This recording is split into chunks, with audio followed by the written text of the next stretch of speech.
이제 본격적으로 오늘 본문부터 율법에 대한 말씀이 시작이 됩니다. 사실 믿음과 율법은 떼려고 해야 뗄 수가 없는 그런 관계에 있습니다.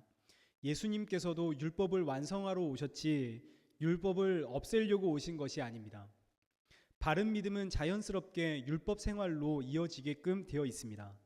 문제는 지난주에 살펴보았던 것처럼 믿음보다 율법이 더 커져 버리는 것, 은혜보다 율법이 더 앞서는 것, 이것이 항상 문제가 됩니다.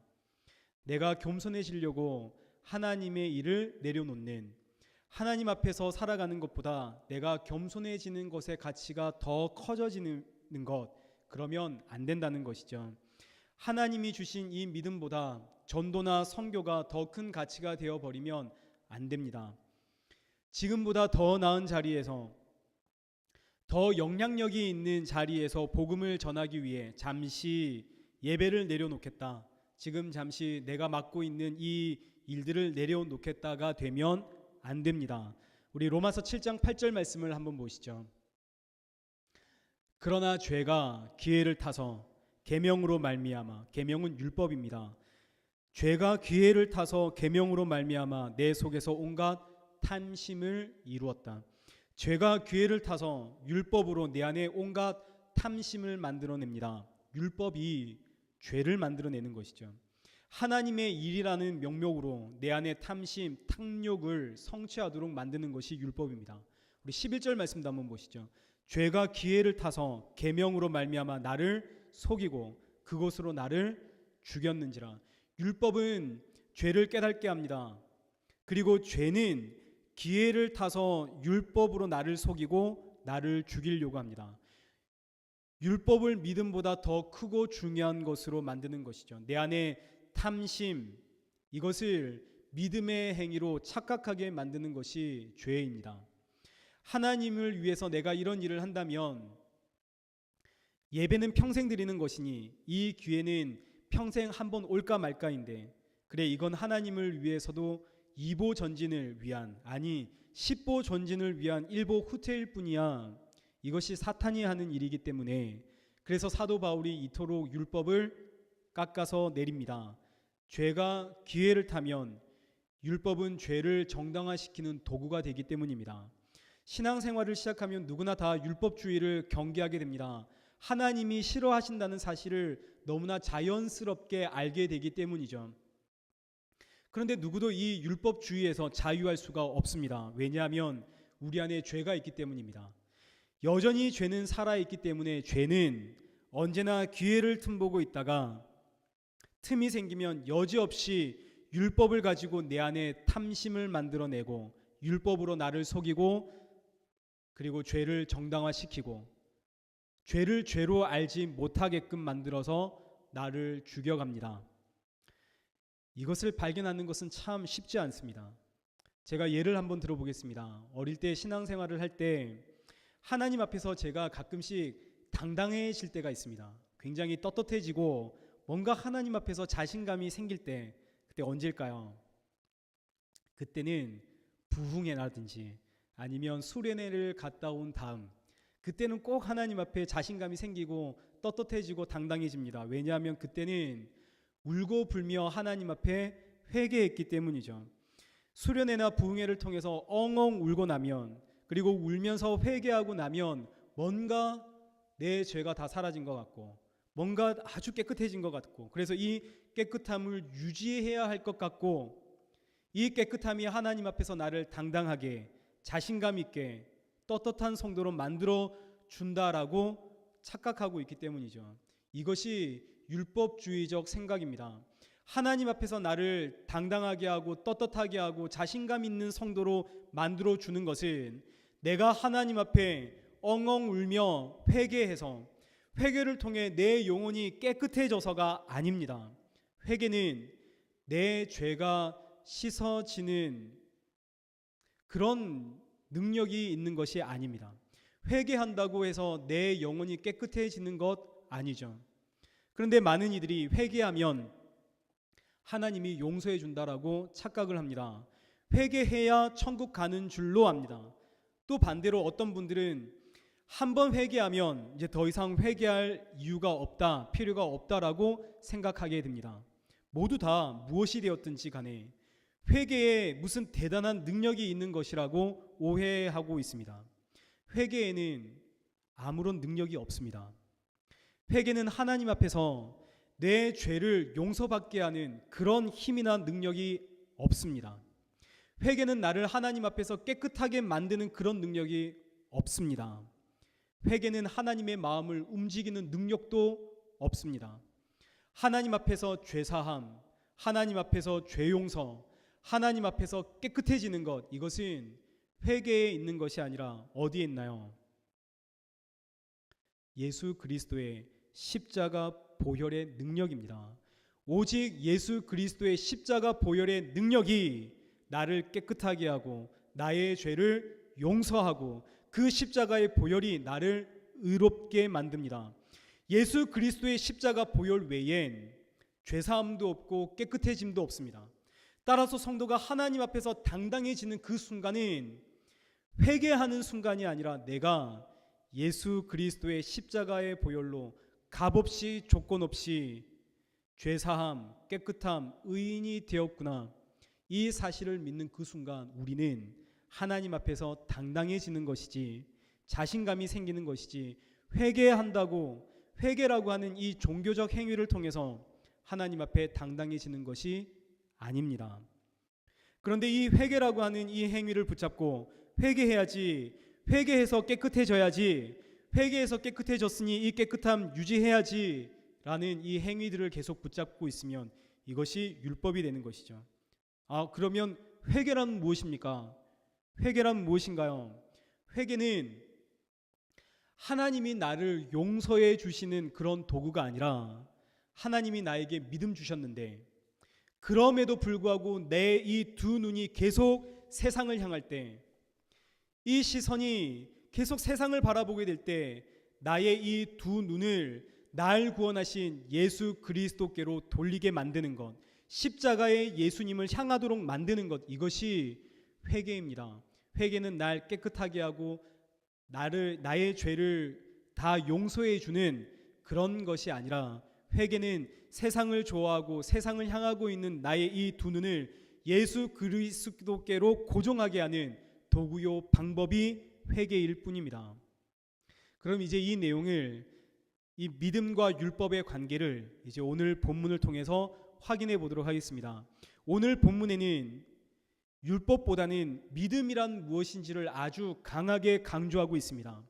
믿음이 무엇인지를 분명하게 알면 그 자리에다가 감히 율법을 가져다 놓을 수가 없다 하는 것이 오늘 본문의 메시지입니다. 그래서 오늘 이 본문을 통해서 믿음이란 무엇인지를 오늘 우리가 한번 점검해 보도록 하겠습니다. 크게 두 가지를 살펴보도록 하겠습니다. 첫째, 믿음이란 내가 죽었다입니다. 우리 너무나 잘 아는 말씀이죠. 믿음이란 내가 죽었다는 뜻입니다. 우리 16절 말씀을 보시죠. 사람이 의롭게 되는 것은 율법의 행위로 말미암음이 아니요 오직 예수 그리스도를 믿음으로 말미암는 줄 알므로 우리도 그리스도 예수를 믿나니 이는 우리가 율법의 행위로서가 아니고 그리스도를 믿음으로써 의롭다함을 얻으려 함이라. 율법의 행위로서는 의롭다함을 얻을 육체가 없느니라. 사람이 의롭게 되는 것은 오직 예수를 믿음으로 되어집니다. 예수 그리스도를 믿지 않으면 의롭다함을 받을 수가 없습니다. 의롭지 못한 사람은 불의한 사람이죠. 죄인이라는 뜻입니다. 그래서 과거엔 율법의 기준을 따라서 의인과 죄인을 구분했다면 이젠 예수 그리스도를 믿느냐 믿지 않느냐에 따라서 죄인과 의인이 구분이 됩니다. 예수님을 믿지 않으면 그것이 죄가 되는 것이지, 내가 어떤 사고를 치고 나쁜 일을 했다고 해서 그것이 죄가 되는 것이 아닙니다. 이제는 예수 그리스도를 믿지 않는 그것이 죄입니다. 그러면 우리 요한복음 16장 우리 8절 이하의 말씀을 한번 보시죠. 성령 하나님이 임하시면 성령 하나님께서 죄와 의와 그리고 심판에 대해서 세상을 책망하시는데, 죄에 대함이란 우리 9절, 그들이 예수님을 믿지 아니함. 죄에 대해서 성령 하나님께서 책망을 하시는데 죄란 예수님을 믿지 않는 것, 이것이 죄입니다. 그럼 예수님을 믿는다는 것은 무엇입니까? 예수님을 믿는다는 것은 내가 죽었다는 사실을 믿는 것이죠. 우리 본문 20절 말씀을 보겠습니다. 내가 그리스도와 함께 십자가에 못 박혔나니 그런즉 이제는 내가 사는 것이 아니요 내가 죽었다는 뜻입니다. 예수님을 믿는다는 것은 내가 그리스도와 함께 십자가에서 죽었다는 사실을 믿는다는 뜻입니다.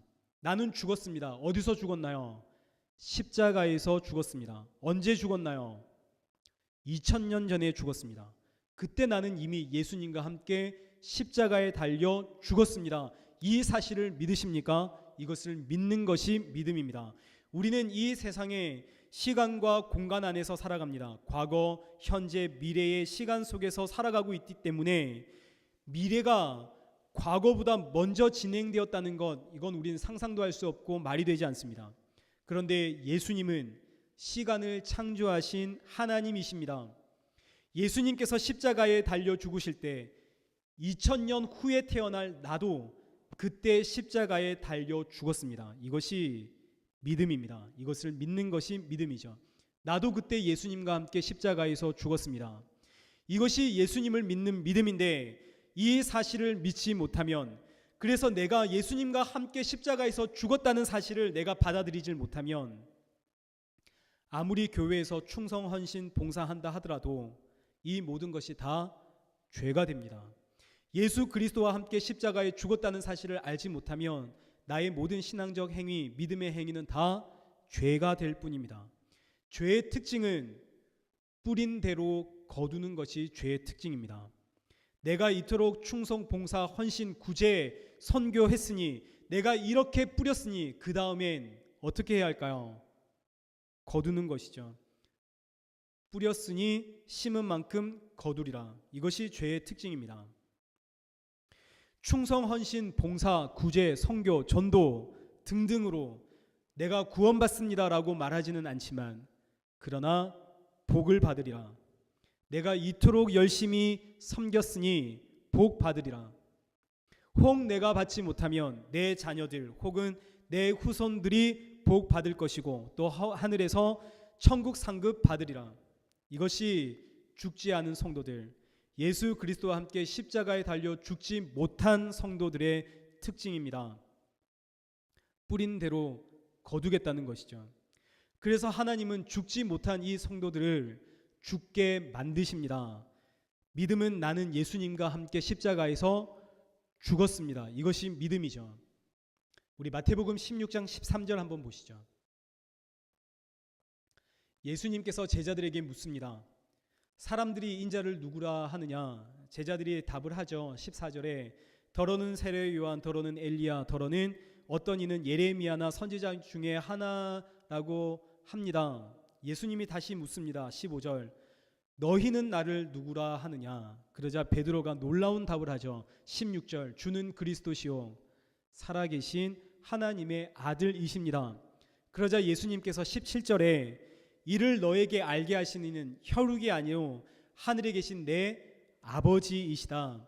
베드로의 이 고백은 사람이 알려고 해서 알게 되는 것이 아니라 오직 하나님이 알려주셔야만 알 수 있는 사실이다. 예수님께서 말씀해 주십니다. 그리고 18절 말씀 보시죠. 내가 이 반석 위에 내 교회를 세우겠다. 주는 그리스도시요 살아계신 하나님의 아들입니다 라는 이 신앙 고백 위에 교회를 세우겠다는 뜻입니다. 그리고 나서가 중요합니다. 우리 21절 말씀을 보시죠. 이때부터 베드로의 이 신앙 고백, 주는 그리스도시요 살아계신 하나님의 아들이십니다, 이 고백 후에 이때부터 예수님께서 내가 고난받고 죽을 것임을 가르쳐 주셨습니다. 알려주셨습니다. 그러자 베드로가 당장 22절 예수님을 붙잡고 항변합니다. 강하게 예수님께 대적했다는 뜻입니다. 이르되 주여 그리 마옵소서, 이 일이 결코 주께 미치지 아니하리이다. 예수님이 이제 내가 고난받고 죽을 것이다 라고 말하자 베드로는 당장 예수님 붙잡고 그럴 수 없습니다. 죽을 수 없습니다. 예수님 어떻게 그런 말 하십니까? 왜 이런 말을 할까요? 예수님이 지금 죽으면 예수님께 전 인생을 건 우리는 대체 뭐가 됩니까? 이런 뜻이죠. 그래서 예수님을 향해서 예수님 그런 일 절대 일어나선 안 됩니다. 우리가 예수님 보호하겠습니다. 절대로 이런 일은 일어나선 안 됩니다. 그러자 예수님께서 베드로를 향해 이렇게 말씀하시죠. 23절 사탄아 내 뒤로 물러가라. 예수님께서 베드로를 향해 사탄아라고 강력하게 말씀하십니다. 사탄아. 베드로는 분명 예수님이 주는 그리스도시요 하나님의 아들이십니다라고 신앙을 고백했습니다. 성도죠. 믿음을 고백한 믿음의 사람입니다. 그런데 예수님은 이 베드로를 향해 너는 사탄이다라고 말씀을 하시죠. 그리고 이어지는 말씀을 보십시오. 너는 나를 넘어지게 하는 자로다. 네가 하나님의 일을 생각하지 아니하고 사람의 일을 생각하는구나. 사람의 일이 곧 사탄의 일입니다. 예수님이 누구이신지 알고 신앙 고백을 했다 하더라도 내가 지금 죽었다라는 그 사실을 알지 못하면, 내가 죽었다라는 의미를 이해하지 못하면, 예수님과 함께 죽는다, 예수님과 함께 죽었다라는 사실을 깨닫지 못하면 그는 성도이지만 동시에 사람의 일을 생각하는 사탄, 하나님의 일을 걸려 넘어지게 만드는 사탄이 된다는 무서운 말씀입니다. 내가 죽었음을 알지 못하고 주의 일을 하면서 대가를 바라는 것, 복을 바라고 상급 바라는 것, 이것이 사람의 일을 생각하게 만드는 사탄의 일입니다. 베드로는 예수님을 위해서 예수님 그러면 안 됩니다라고 외쳤지만, 분명 베드로는 예수님을 위해 말했지만 자신이 죽었다는 사실을 알지 못하는 이상, 그래서 사람의 일을 생각하는 이상 베드로는 하나님의 일을 하는 것이 아니라 사탄의 일을 하고 있을 뿐입니다. 이것이 우리의 실력입니다. 하나님이 주신 그 귀한 모든 말씀들을 가지고 사람의 일, 사탄의 일로 만드는 것이 우리의 실력, 우리의 능력인 것이죠. 정말 기가 막힌 실력입니다. 이런 능력은 우리 안에 없어도 되는데 어쩜 그리도 우리는 사람의 일로 만들어내는지. 그래서 이어지는 예수님의 말씀을 한번 보시죠. 24절입니다. 누구든지 나를 따라오려거든 자기를 부인하고 자기 십자가를 지고 나를 따를 것이니라. 자기 부인하고 자기 십자가를 지고 예수님을 따라야 합니다.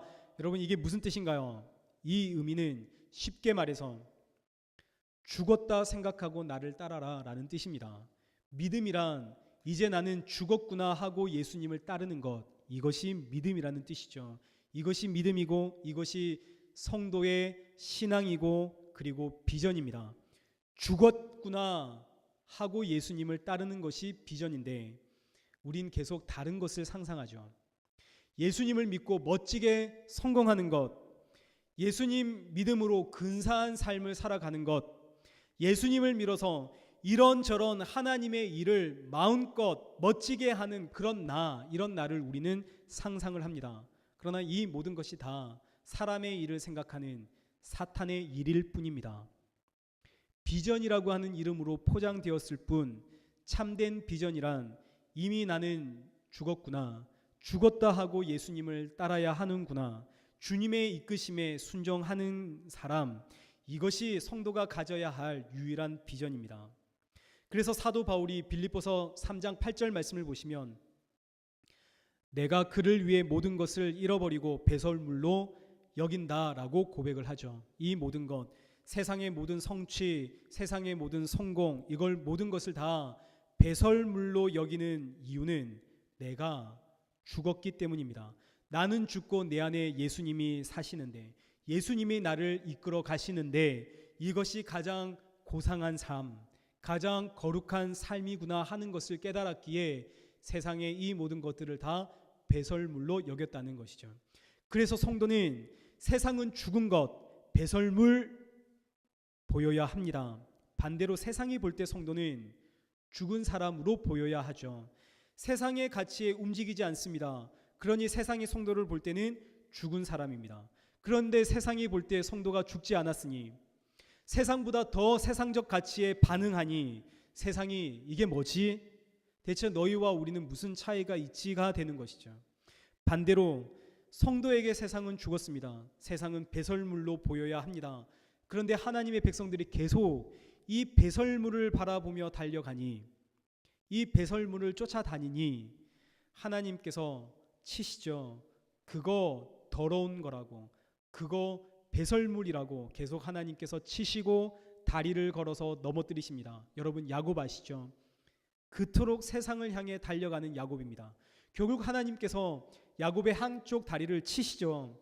더 이상 세상을 쫓아가지 못하도록, 더 이상 배설물을 향해 달려가지 못하도록 하나님께서 야곱의 한쪽 다리를 치십니다. 그거 죽은 거라고. 하나님께서 동일하게 우리를 치시죠. 그거 죽은 거라고. 너의 삶의 가치는 이제 세상에 있는 것이 아니라 하나님께 있는 것이라고.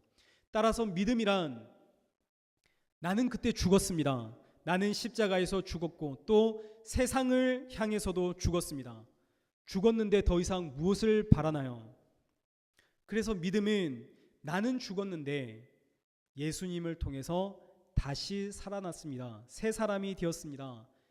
이것에 감동하고 감격하고 감사와 찬양을 터지게 만드는 것이 믿음입니다. 오늘 우리는 죽었습니까? 아니면 살았습니까? 우리 일의 교회는 2000년 전에 이미 예수님과 함께 죽은 교회입니다. 세상을 향해 죽었고 나를 향해 죽었습니다. 그러나 예수 그리스도 안에서 다시 살아났습니다. 그런데 이것은 하나님의 시각입니다. 시간을 창조하신 하나님은 과거도 현재고 미래도 현재이기 때문에, 그래서 하나님이 보시기엔 우리는 이미 죽었고 완전히 죽었고 그리고 이미 완전히 새롭게 되었지만, 그러나 우리 성도의 시각으로 보면 우리는 과거와 현재와 미래를 살아가는 시간의 흐름 속에서 살아가고 있기 때문에 지금 우리는 죽어가고 있는 중이고 그리고 동시에 새롭게 태어나고 있는 중입니다. 저도 아직 완전히 죽지를 못했습니다. 제 속에도 세상적 가치와 성공이 너무나 많습니다. 어떻게 하면 목회를 성공할 수 있을까? 저 이 자리를 채울 수 있을까? 그래서 하나님이 여러 가지 방법으로 저를 죽이시죠. 이것이 은혜인 줄 믿습니다. 둘째로, 믿음이란 내가 만들어낼 수 없는 것으로 살아가는 것, 이것이 믿음입니다. 우리 다시 갈라디아서 2장 16절 말씀을 보시죠. 사람이 의롭게 되는 것은 예수 그리스도를 믿음으로 됩니다. 이 말씀의 의미는 내가 과거에 어떤 사람이었느냐 이것이 중요한 것이 아니라, 그건 더 이상 아무런 문제가 되지 않고 지금 내가 믿음으로 의로워졌다는 것, 이것이 중요하다라는 뜻입니다. 하나님이 우리에게 믿음 주셨을 때 과거에 내가 어떤 사람이었느냐 이것 서로 함께 나누라고 우리에게 믿음 주신 것이 아니라, 하나님께서 우리에게 믿음 주신 이유는 하나님께서 왜 나에게 믿음 주셨을까? 왜 나를 의롭다 하시고 나를 부르셨을까? 나를 통해서 하나님이 하고자 하시는 일은 대체 무엇일까? 여기에 관심을 가지고 여기에 집중하라고 우리에게 믿음을 주셨습니다. 그런데 여기에 관심을 두지 못하고 과거의 나 그리고 과거의 너에 집착을 하면 안 된다 하는 것이 오늘 본문의 메시지입니다. 갈라디아 교회의 지금 문제가 무엇인가요? 할례죠. 우리는 유대인, 너희는 이방인. 과거의 일입니다. 유대인이든 이방인이든 이젠 모두 다 그리스도 예수 안에서 하나, 한 형제. 그래서 신조어가 탄생했죠. 뭔가요? 그리스도인. 이제 우리는 유대인도 아니고 이방인도 아니고 그리스도인이야. 성도라고 하는 새로운 단어가 탄생을 했습니다. 새로운 인류가 되었습니다. 그런데 갈라디아 교회의 문제는 여전히 과거에 집착을 하는 것이죠. 우리는 유대인, 너희는 이방인. 우리는 하나님의 백성, 너희는 이방 죄인. 그런데 너희가 하나님의 백성이 되기를 원한다면 적어도 할례는 받아야 되지 않겠니? 지금 너와 내가 믿음 안에서, 예수 그리스도 안에서 믿음으로 의로워졌다는 사실, 나를 하나님께서 부르셨는데 왜 하나님이 우리를 부르셨을까? 이것보다는 과거에 너는 이런 사람이었으니 적어도 이렇게 해야 하는 것이 마땅하지 않겠느냐, 이걸 강조하는 것이 갈라디아 교회의 문제입니다. 하나님께서 우리 각자를 부르셨습니다. 그리고 교회 공동체의 일원으로 삼으셨죠. 그래서 우리는 과거에 내가 어떤 사람이었는지를 서로 나눌 수는 있습니다. 과거 내가 이런 사람이었는데 그런데 하나님이 나를 부르셔서 이곳으로 인도하셨습니다. 우리 간증할 수 있죠. 우리 이렇게 믿음을 서로 나눌 수 있습니다. 그런데 아차 하는 순간에 내가 과거에 이런 사람이었는데 하나님이 나를 이렇게 부르셨어. 이것이 믿음의 전부가 되어버리면, 혹은 여기서 우리의 신앙이 끝나버리면, 혹은 과거의 나를 붙잡고 계속 과거에 내가 이런 사람이었는데 하나님이 나를 이렇게 구원하셨어. 그런데 이 과거의 나를 붙잡고 계속 신앙생활을 하면 안 된다 하는 것이 오늘 본문의 메시지입니다. 성도는 과거의 내가 아니라 새롭게 새 사람이 된 사람입니다. 따라서 과거의 나를 붙잡고 신앙생활, 믿음 생활하는 존재가 아니라 새롭게 된 이 새 사람의 모습으로 신앙생활, 믿음 생활을 해야 됩니다. 이게 너무 당연하게 느껴지시죠? 너무나 당연하게 느껴지지만 실제로 우리는 과거에 붙잡혀 살아가고 있습니다. 과거의 내 모습이 아니라 새 사람이 되어서 하나님이 나를 통해서 하실 일이 뭘까? 나는 어떻게 살아가야 될까를 고민해야 되는데, 그런데 이 말씀이 너무나 당연하고 너무나 쉽고, 그래서 이 말씀의 의미를 깊이 생각하지 않고 가볍게 생각하는 경향이 있어서일까요? 많은 분들이 과거의 나를 붙잡고 어떻게 살아가야 할까를 고민하고 매달립니다. 과거의 나를 붙잡고 하나님이 나를 부르신 목적이 뭘까? 과거의 나를 붙잡고 이제 나는 어떻게 살아가야 할까? 아, 맞아. 예수님의 지상 명령, 전도하라 그랬지. 복음 전하라 그랬지. 그래서 과거의 나를 붙잡고 하나님을 위해 전도하려고 합니다. 그럼 전도하려면 어떻게 해야 할까? 그래서 계속 과거의 나를 붙잡고, 그래, 하나님이 나에게 이렇게 이런 거 주셨지. 내가 있는 자리에서 나에게 허락된 이것들 가지고 내가 전도해야겠다. 너무나 쉽고 당연하게 이렇게 생각을 한다고요. 하나님께서 나에게 주신 재능이 있습니다. 하나님께서 나에게 주신 물질도 있죠. 나에게 주신 지식도 있고 지혜도 있고 여러 가지가 있습니다. 그전에는 이 재능과 이 자질과 이 물질 등을 가지고 세상을 향해 살았는데, 이제는 이 재능과 이 물질과 그리고 이 여러 가지 자질들을 가지고 하나님을 위해서 살아야지. 과거엔 방향과 목적이 없었는데, 그게 다 흩어져 있었는데, 이젠 이 방향과 목적을 하나님께 맞춰서 나의 이 재능과 물질을 다 하나님을 위해 사용해야지, 전도해야지라고 생각을 하는 거죠. 그래서 피아노를 전공한 사람은 과거엔 내가 막연히 피아노 쳐서 성공하려고 했는데 이젠 피아노를 통해서 하나님께 영광을 돌려야지 생각하게 됩니다. 이게 과거의 나 붙잡고 신앙생활하고 있는 모습입니다. 과거의 나, 과거의 나의 재능, 과거의 나의 성격, 나의 자질 통해서 하나님께 나아가려 하죠. 하나님이 주신 믿음과 복음을 너무 쉽게 생각하면 이 사고에서 절대로 벗어날 수가 없습니다. 여러분, 뭐가 잘못됐는지 아시나요? 뭐가 잘못됐나요? 이것이 율법입니다. 이게 왜 율법인 줄 아시나요? 다시 우리 처음으로 한번 돌아가 보시죠.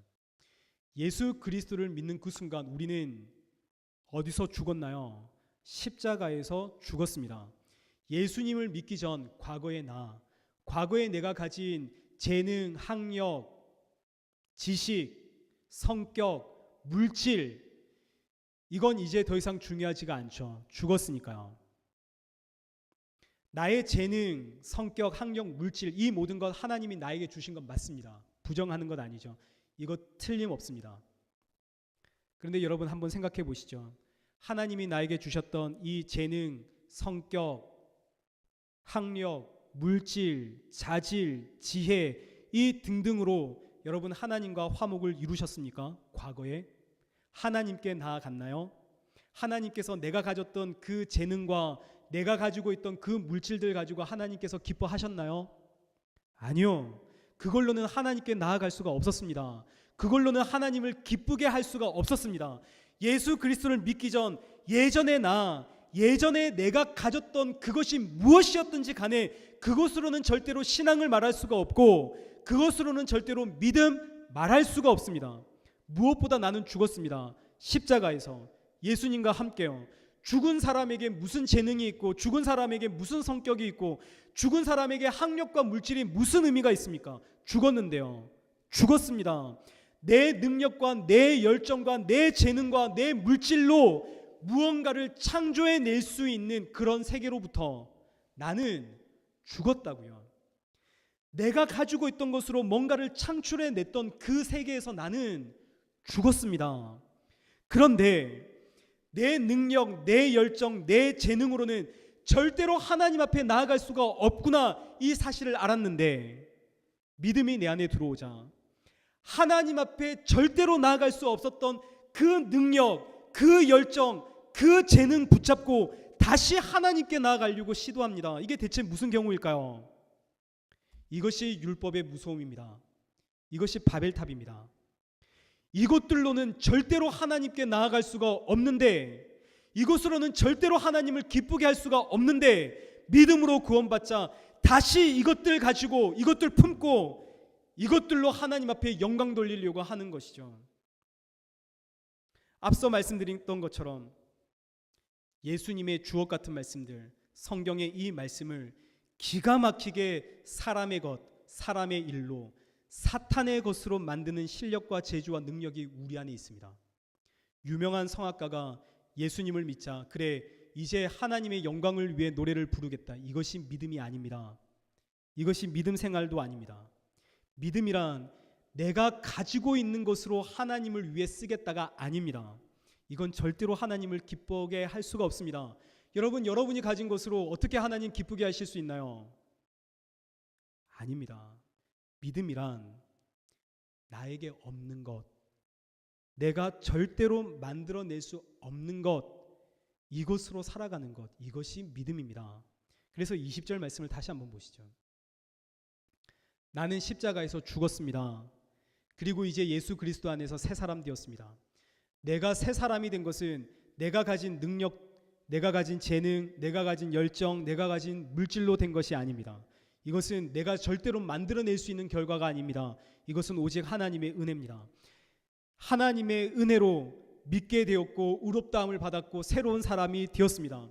그런데 이제 다시 내가 가진 것으로 하나님께 영광을 올려드리려고 하면 이건 적어도 오늘 본문 안에선 사람의 일을 생각하도록 만드는 사탄의 메시지입니다. 내가 가진 것, 이건 물론 하나님이 나에게 주신 것, 그래서 하나님을 위해서 사용해야겠지만, 그러나 죽었다 깨어나도 내가 가진 것으론 하나님을 기쁘게 할 수가 없습니다. 하나님께 나아가지도 못합니다. 내가 그 어떤 재능과 자질과 그리고 그 어떤 모든 것을 가지고 있다 하더라도 그것으로는 하나님께 나아갈 수가 없습니다. 교회를 내가 수천 개를 짓고 수천 명, 수만 명의 사람을 전도했다 한들 내가 가진 것으로 이뤄내는 모든 것들은 다 사람의 일, 사탄의 일입니다. 그럼 내 안에 없는 것으로 살아간다는 것은 무슨 뜻인가요? 갈라디아서 5장 6절입니다. 이 말씀은 나중에 5장을 살펴볼 때 우리 자세히 다루도록 하겠습니다. 이 말씀의 요지만 살펴보도록 하겠습니다. 우리 이 말씀 함께 읽겠습니다. 시작. 그리스도 예수 안에서는 할례나 무할례나 효력이 없으되 사랑으로서 역사하는 믿음뿐이니라. 이 말씀의 요지는 할례나 무할례나 효력이 없다. 즉 과거에 내가 어떤 사람이었느냐, 어떤 재능과 자질과 자격을 갖추었느냐, 이건 아무런 신앙생활에, 믿음 생활에 효력이 없다라는 뜻입니다. 이건 아무런 효력이 없습니다. 오직 사랑으로 역사하는 믿음만이 효력이 있습니다. 이것이 하나님이 나를 부르신 이유요 뜻입니다.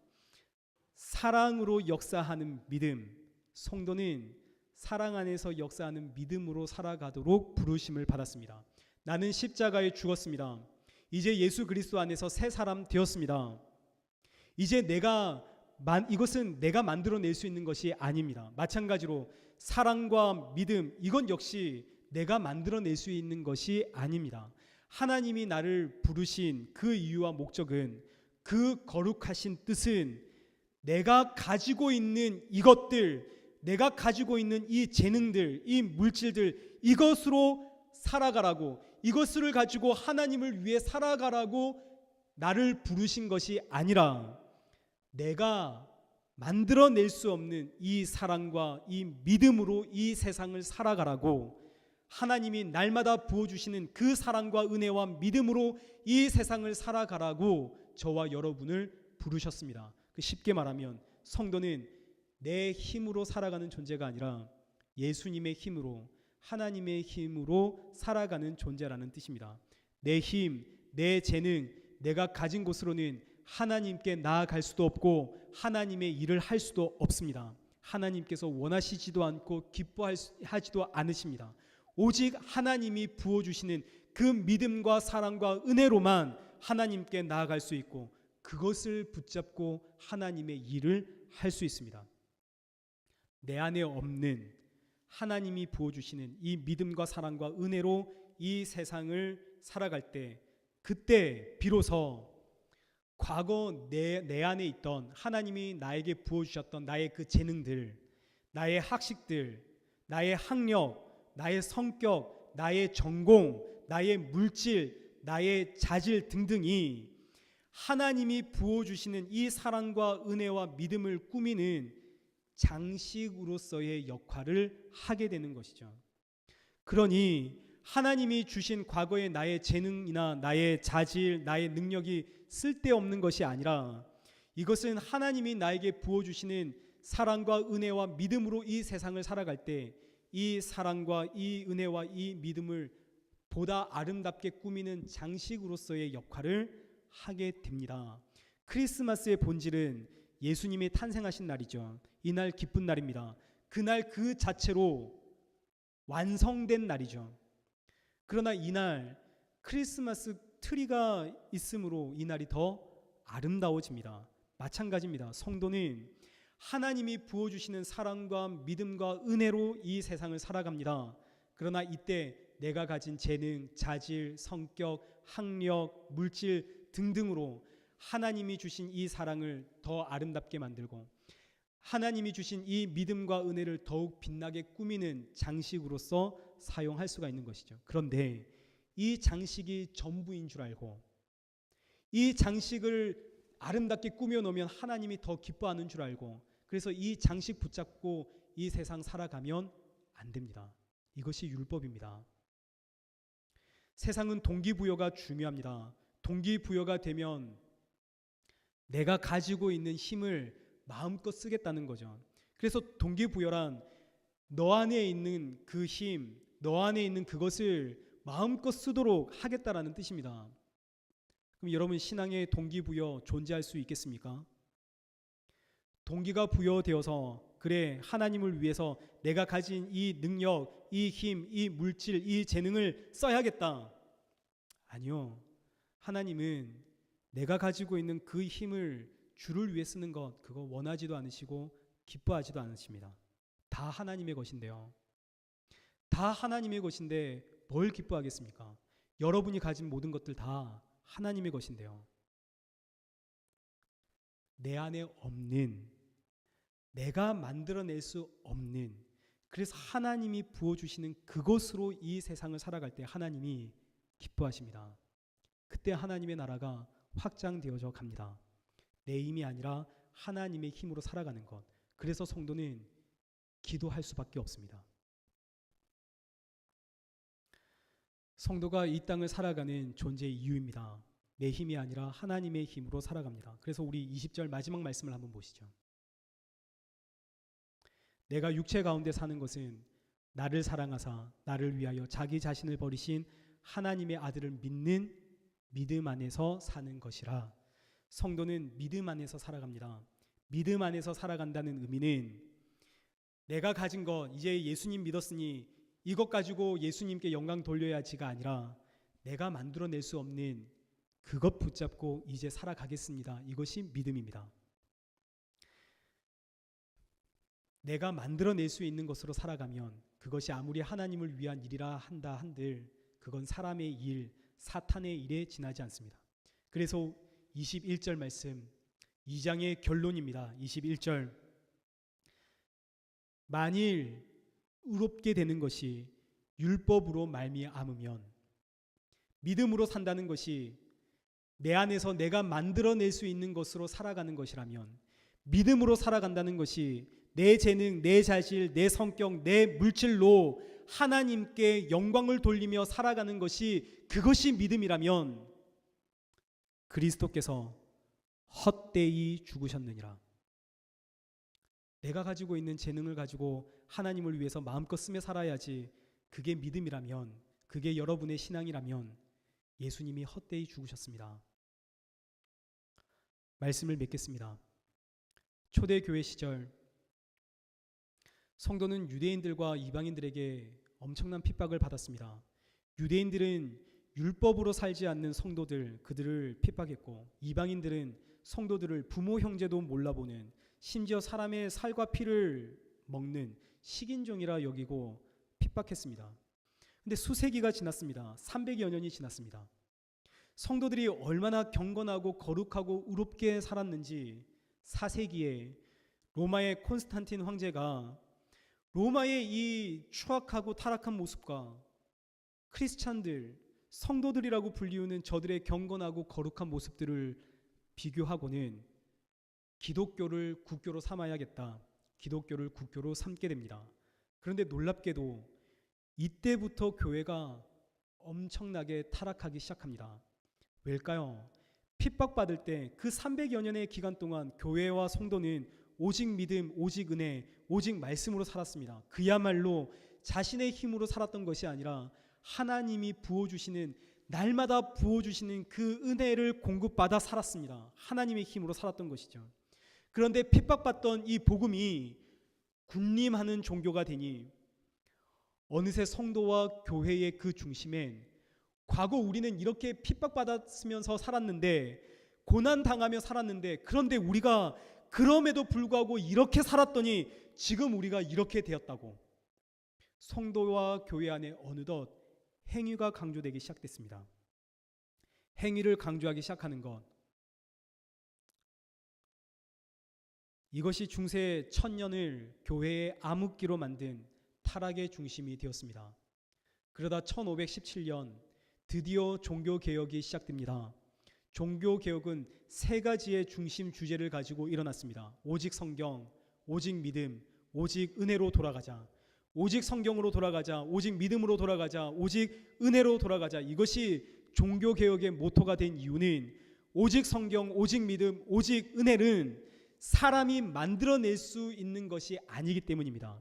사람의 행위, 우리가 만들어낼 수 있는 것이 아니라 성도는 내가 가지고 있는 것, 그것으로 하나님께 영광 돌리며 살아가는 존재가 아니라 이건 사탄의 일, 성도는 스스로 만들어낼 수 없는 것, 그것으로 살아가는 존재, 오직 하나님의 은혜와 믿음과 말씀으로만 살아갈 수 있는 존재, 이것을 강조하기 위해 오직 성경, 오직 믿음, 오직 은혜, 이것이 종교개혁의 모토가 된 것이죠. 교회는 행위를 강조하면 반드시 타락하게끔 되어 있습니다.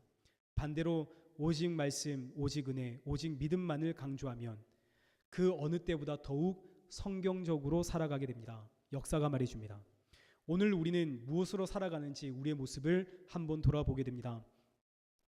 하나님이 나에게 허락하신 재능과 나에게 부어주신 이 물질 가지고 이것으로 하나님께 영광 돌리겠다고 살아가고 있는 것은 아닌지, 아니면 내가 만들어낼 수 없는 그 하나님의 능력으로 살아가기에 날마다 그 능력 부어주심을 기도하며 살아가고 있는지, 내 안에 없는 사랑으로 이웃을 사랑하고 내 안에 없는 믿음으로 이 하루를 버티고 내 안에 없는 섬김으로 이웃을 섬기고 있는지 오늘 내 모습을 점검해 봅니다. 우리 잊지 마십시다. 우리는 죽었습니다. 나에 대해서도 죽었고 세상을 향해서도 죽었습니다. 이제 내가 사는 것은 오직 나를 위해 자기를 버리신 하나님의 아들을 믿는 믿음 안에서 살아갑니다.